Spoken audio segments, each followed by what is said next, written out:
convoqués par Didier Deschamps pour les matchs contre les Pays-Bas et l'Irlande, Marcus et Khéphren Thuram vivent leur premier rassemblement commun avec l'équipe de France.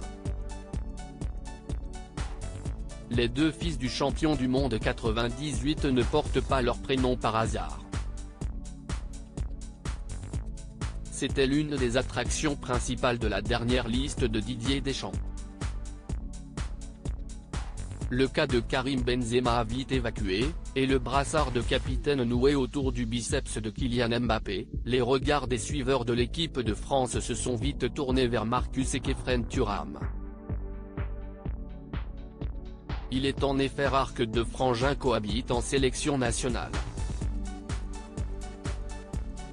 Encore moins commun lorsqu'il s'agit de la descendance d'une légende des Bleus, dont le doublé inscrit contre la Croatie en demi-finale du Mondial 98, fait partie de l'histoire du football tricolore. Le champion du monde était tout fier d'accompagner ses deux fistons à Clairefontaine, où l'équipe de France prépare ses deux matchs de qualification face aux Pays-Bas, 24 mars, et l'Irlande, 27 mars. Ils n'est pas étrangers à leur réussite sportive ni à leur implication loin des terrains. Une volonté de façonner leur personnalité dès le choix de leur prénom aux fortes valeurs symboliques. Des prénoms inspirés de la Jamaïque et de l'Égypte conviés en conférence de presse, ce 22 mars, en compagnie de son cadet, Marcus Thuram en a expliqué l'origine.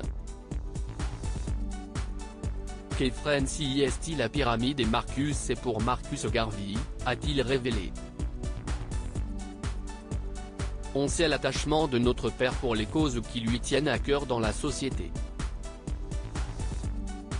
Il nous les a retransmises donc bien sûr que ce sont des causes qui nous tiennent à cœur.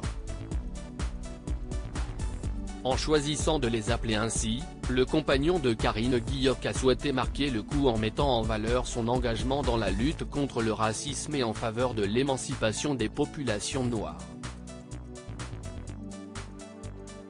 Le plus âgé des deux doit son prénom à ce militant jamaïcain du XXe siècle souvent considéré comme l'un des grands noms du panafricanisme.